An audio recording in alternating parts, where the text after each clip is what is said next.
जरा सोचो, एक दिन तुम समुद्र के बीचों बीच सफर कर रहे हो और अचानक तुम्हारी नजर पड़ती है एक ऐसे जहाज पर जो पिछले 100 सालों से लहरों में भटक रहा है, बिल्कुल अकेला, रहस्यमय और सोने से लदा हुआ। कहानी की शुरुआत होती है साल 1962 से। इटली ओशियन सागर की लहरों पर तैर रहा था एक भव्य cruise ship MS Antonia Grazia. उस रात शिप के डांस हॉल में रौनक लगी हुई थी। हर तरफ हंसी खुशी, संगीत और नृत्य का माहौल। लोग अपनी ही दुनिया में खोए हुए थे। लेकिन तभी कैमरा एक रहस्यमयी हाथ पर रुकता है। वह हाथ धीरे धीरे एक लीवर खींचता है और अगले ही पल हवा को चीरती हुई एक स्टील वायर पूरे डांस हॉल फ्लोर से गुजर जाती है। पल भर में हंसी खुशी का माहौल चीखों में बदल जाता है। सारे यात्री वहीं ढेर हो जाते हैं। लेकिन इस हत्याकांड में एक छोटी बच्ची केटी बच जाती है। उसकी ऊंचाई कम होने की वजह से वायर उसके ऊपर से निकल जाता है। वह भय से कांपती हुई जोर जोर से चिल्लाने लगती है। और फिर उस रात के बाद इस जहाज का कोई नामो निशान नहीं मिलता। 40 साल बाद अब समय आता है 2002 का। समुद्र में एक साल्वेज क्रू काम कर रही होती है। इनके कप्तान का नाम है शॉन मर्फी,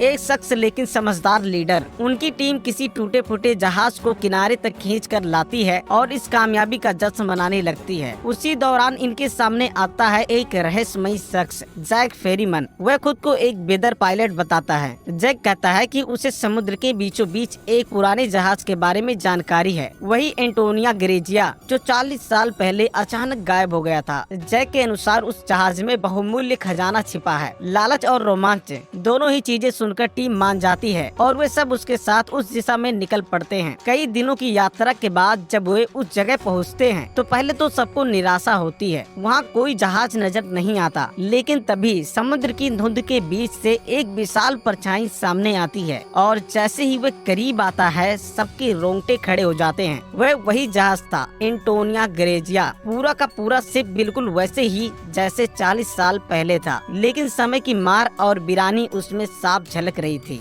मर्फी और उनकी टीम जहाज पर चढ़ते हैं। जहाज सुनसान था लेकिन वातावरण भारी और डरावना। चारों तरफ अजीब सी आवाजें गूंज रही थी। टीम आवाज का पीछा करते हुए एक पुराने क्लॉक तक पहुँचती है। उसका पेंडुलम अब भी हिल रहा था, जैसे किसी ने अभी अभी उसे छेड़ा हो। लेकिन जैसे ही वे करीब जाते हैं वह अचानक रुक जाता है। इतने में पास रखी मेज पर पड़े स्क्रिपल अपने आप बदलने लगते हैं और शब्द उभरते हैं, वेलकम। सबके होश उड़ जाते हैं। आगे बढ़ते हुए अचानक फ्लोर टूट जाता है और टीम का एक सदस्य नीचे गिरने लगता है। उसी समय मरीन उसका हाथ पकड़ लेती है और खींचने लगती है। लेकिन जैसे ही वह झुकती है उसकी नजर सामने जाती है। वह देखती है एक छोटी बच्ची, वही केटी जिसकी चीखें 1962 में जहाज में गूंजी थी। लेकिन अजीब बात ये थी कि 40 साल बीत जाने के बावजूद उसकी उम्र जरा भी बढ़ी नहीं थी। यह समझते देर नहीं लगती कि यह किसी इंसान की नहीं बल्कि एक आत्मा की झलक है। मरीन उसे घूरती रह जाती है लेकिन अगले ही पल बच्ची गायब हो जाती है, मानो वह कभी वहाँ थी ही नहीं। घबराई हुई मरीन अपने साथी को ऊपर खींच लेती है।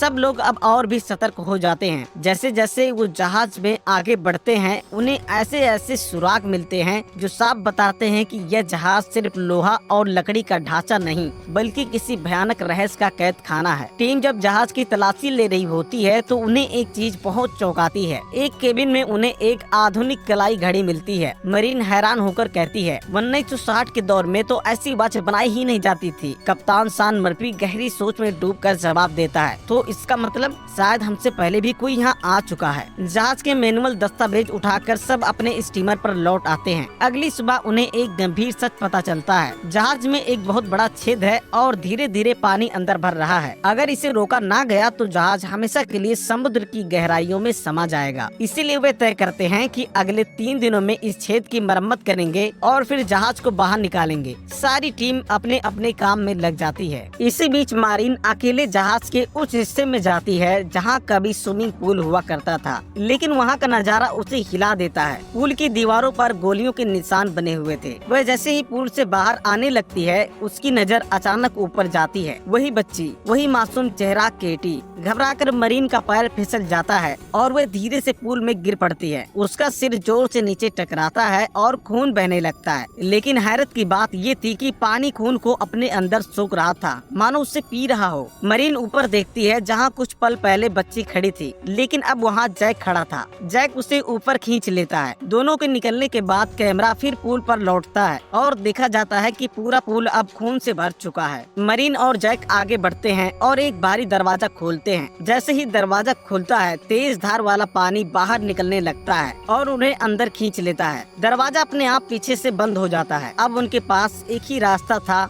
आगे बढ़ना। कुछ देर बाद वे एक बड़े केबिन में पहुंचते हैं। वहां रखे थे 9 विशाल लकड़ी के बक्से। बाकी साथी भी आ जाते हैं और सब मिलकर बक्से खोलते हैं और अंदर जो दिखता है वह सबको हैरान कर देता है। हर बक्से में रखा था सोने की ईंटों का ढेर। कुल 9 बक्से और हर बक्से में 28 सोने की बार, यानी खजाने का एक समंदर। सारे लोग रोमांच और लालच में डूब जाते हैं। वे तय करते हैं कि जहाज को छोड़ो, सोना लेकर ही निकल जाते हैं। सोने को उठाकर सब अपने स्टीमर में ले जाते हैं, लेकिन उनकी खुशियाँ ज्यादा देर तक नहीं टिकती। स्टीमर के अंदर गैस सिलेंडर का नॉब अपने आप घूमता है और जहाज के पूरे माहौल में गैस फैलने लगती है। उसी वक्त मरीन को फिर से केटी की आत्मा दिखाई देती है। लड़की घबराई हुई उसकी तरफ दौड़ती है जैसे उसे आगाह करना चाह रही हो, लेकिन अचानक कोई अदृश्य ताकत केटी को धक्का दे देती है और वह गिर जाती है। तभी टीम का एक साथी इंजन ऑन कर देता है और अगले ही पल भयानक धमाका होता है। स्टीमर आग के गोले में बदल जाता है और उसमें मौजूद साथी जिंदा जल जाते हैं। अब मरीन के मन में एक ही सवाल है,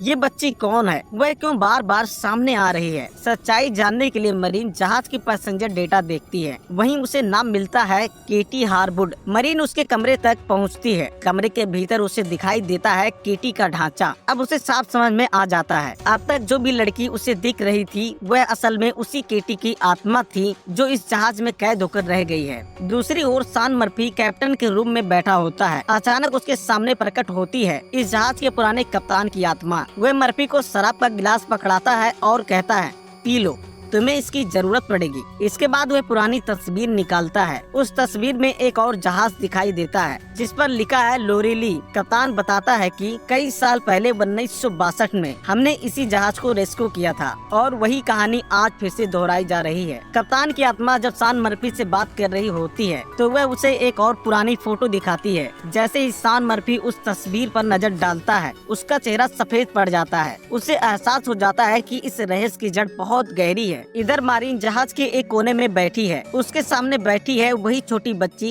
केटी की आत्मा। इस बार आत्मा साफ शब्दों में सच बताती है, इस जहाज में सिर्फ मेरा ही नहीं अनगिनत लोगों का अंत हुआ था। उनकी आत्माएं यहाँ फंसी हुई हैं और ये सब इसीलिए क्योंकि कोई है जिसे इन आत्माओं की जरूरत है। जब तक उसका मकसद पूरा नहीं होगा हम सब यहाँ कैद रहेंगे। हमें मुक्ति तभी मिलेगी जब उसका खेल खत्म होगा। मरीन उसकी बात सुनकर सहम जाती है। इसी बीच टीम का एक और साथी उस हाल में पहुँचता है जहाँ कभी भव्य पार्टी हुआ करती थी। अचानक उसके सामने का नजारा बदल जाता है। संगीत, रोशनी, डांस, सब कुछ वैसे ही जैसे 1962 की उस रात को था। स्टेज पर वही सिंगर खड़ी थी जिसकी आवाज पर यात्री झूम रहे थे, लेकिन ये सब एक भ्रम था, एक जाल। उस साथी को बहलाकर फंसाया जाता है और अगले ही पल उसकी जान ले ली जाती है। अब तक 2 लोग मौत के शिकार हो चुके हैं। दूसरी ओर टीम के 2 और सदस्य एक शानदार डाइनिंग टेबल पर पहुंचते हैं। महक इतनी लुभावनी कि वे रोक ही नहीं पाए, लेकिन जैसे ही पहला कौर उनके मुंह में जाता है हकीकत सामने आती है।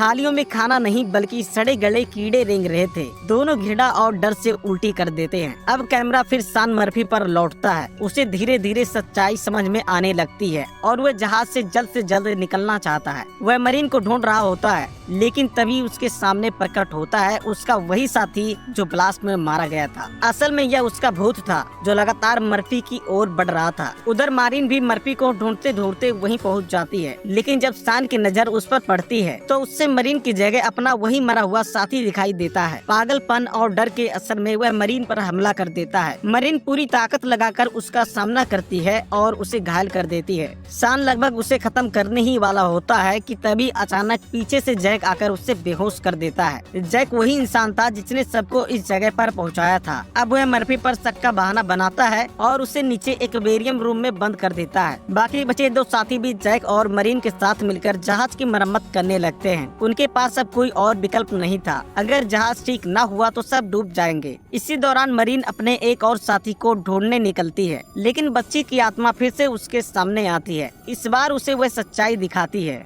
वह साथी पहले पार्टी हॉल में गया था जहां सिंगर की आत्मा ने उसे बहकाया। मोह में पड़कर वह उसके पीछे ऊपर चला गया, लेकिन जैसे ही उसने उस पर भरोसा किया सिंगर की आत्मा ने उसे धक्का दे दिया और वह गिरकर मर गया। अब मरीन के सामने केटी की आत्मा धीरे धीरे हाथ पकड़ उसे पूरा सच दिखाती है। 1962 की उस रात में जहाज के हर हिस्से में खून और चीखें गूंज रही थी। हर यात्री को अलग अलग तरीके से मौत के घाट उतारा गया था और उनमें कैटी भी शामिल थी। वह गैंग इस जहाज पर खजाने की तलाश में आई थी। आखिरकार सोने के बक्से तक पहुंच जाती है। सोने का नजारा देखकर सबकी आंखें चमक उठती हैं। लेकिन यहीं असली खेल शुरू होता है। उसी कमरे में प्रकट होती है वही सिंगर जिसने 1962 में आखिरी बार गाना गाया था। वह टीम के एक सदस्य को सेड्यूस कर लेती है। लालच और वासना के जाल में फंसकर वह आदमी अपने ही साथियों पर हमला कर देता है और उन्हें बेरहमी से मार डालता है। लेकिन सच्चाई ये थी कि सिंगर को उसकी वफादारी की परवाह नहीं थी। जैसे ही वह आदमी उसके लिए सबको खत्म करता है, वह सिंगर की आंखों में लालच झलकता है। वह मानने लगती है कि अब सारा खजाना सिर्फ उसी का है और अगले ही पल वह उसी आदमी को धोखा देकर मार डालती है। सिंगर को लगता है कि अब जहाज और सोना पूरी तरह उसी का है। लेकिन तभी परछाइयों से बाहर आता है असल खेल का मालिक, वह शख्स जिसने पूरे जहाज की तबाही का प्लान रचा था। वह बिना कुछ कहे केवल एक हल्का इशारा करता है और उसी इशारे के चलते सिंगर की मौत हो जाती है। यानी अब खेल पूरी तरह उसी आदमी के हाथ में था। इसी बीच केटी की आत्मा मरीन के सामने प्रकट होती है। वह उसे उस आदमी का असली चेहरा दिखाती है। मरीन सन्न रह जाती है। वह कोई और नहीं बल्कि जैक है। हाँ, वही जैक जिसने उन्हें सोना दिखाने का लालच देकर यहाँ तक पहुँचाया था। अब मरीन को साफ समझ में आ जाता है उसका साथी सान मर्फी बिल्कुल निर्दोष था। असल गुनहगार तो जैक है, जो इंसान नहीं बल्कि एक दुष्ट आत्मा है। मरीन जैसे ही सान को बचाने के लिए एक बेरियम रूम की तरफ दौड़ती है, उसे बहुत देर हो चुकी होती है। सान की मौत हो चुकी थी। उसके हाथ से तैरती हुई नीचे गिरती है वही फोटो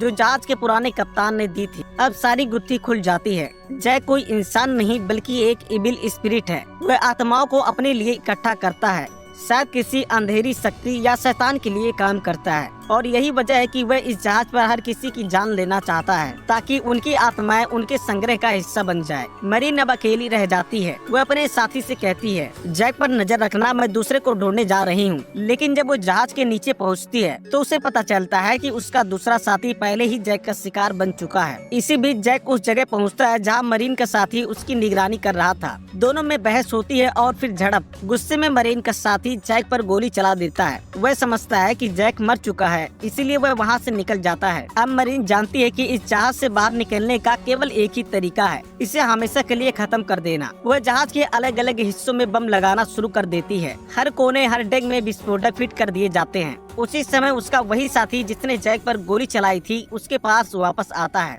मरीन का साथी उससे कहता है, हमें जहाज को उड़ाना नहीं चाहिए, अगर ये सिर्फ बच गया तो शायद हम भी बच सकते हैं। लेकिन मरीन उसकी बात नहीं मानती। उसकी आंखों में दृढ़ निश्चय था, नहीं, ये जहाज तबाह होकर ही रहेगा क्योंकि इसके भीतर अनगिनत आत्माएं कैद हैं। अगर इसे नष्ट नहीं किया गया तो जैक और भी लोगों को यहाँ फंसाकर लाएगा, उन्हें मारेगा और उनकी आत्माएं हमेशा के लिए इस जहाज में कैद हो जाएंगी। मरीन का साथी कुछ कह पाता उससे पहले ही उसका चेहरा बदलने लगता है और अगले ही पल सामने खड़ा होता है जैक, यानी उसने उसके साथी को भी धोखे से मार डाला था। जैक मुस्कुराता है और मरीन को कहता है, तुम और मैं एक जैसे हैं। जैसे तुम डूबे हुए जहाज इकट्ठा करती हो वैसे ही मैं आत्माओं को इकट्ठा करता हूँ। पहले मैं भी इंसान था लेकिन मैंने बहुत पाप किए और सजा के तौर पर मुझे ये काम सौंपा गया। अब मैं सोल कलेक्टर हूँ। मुझे आत्माओं की जरूरत है और इसके लिए ये जहाज ही मेरा औजार है। तुम इसे उजाड़ना चाहती हो लेकिन मैं ये कभी नहीं होने दूंगा। जैक उसकी ओर बढ़ता है और उस पर हमला कर देता है लेकिन मरीन हिम्मत नहीं हारती। वह एक एरो उठाकर जैक के पैर में घोंप देती है। जैक दर्द से तड़प उठता है और उसी क्षण मरीन वही एरो रिमोट कंट्रोल की ओर निशाना साधकर मार देती है।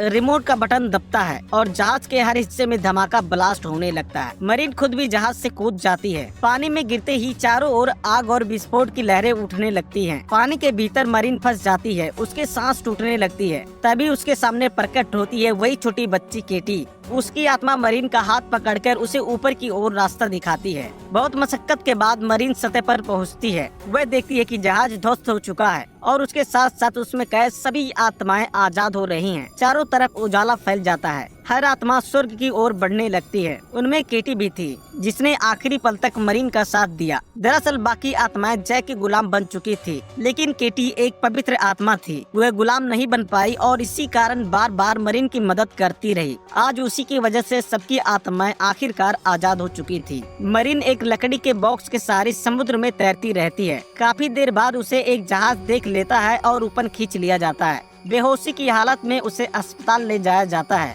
जब वह होश में आती है तो देखती है उस जहाज का सारा सोना एक नए जहाज में लादा जा रहा है। सोना वही लालच का हथियार। जैक की आत्मा अब भी जीवित थी और वह फिर से इसी सोने के सहारे नई आत्माओं को फंसाएगा, उन्हें मारेगा और हमेशा के लिए कैद कर लेगा। मरीन घबराकर सबको रोकने की कोशिश करती है, लेकिन किसी को उसकी बात पर विश्वास नहीं होता और तभी भीड़ में से गुजरता है वही शख्स जैक। वह मुस्कुराते हुए जहाज पर चढ़ जाता है। मरीन उसे देखती रह जाती है। उसकी चीखें किसी ने नहीं सुनी। तो यहीं पर वीडियो को लाइक करें, चैनल को सब्सक्राइब करें। मिलते हैं एक और दमदार कहानी के साथ, तब तक के लिए बाय बाय।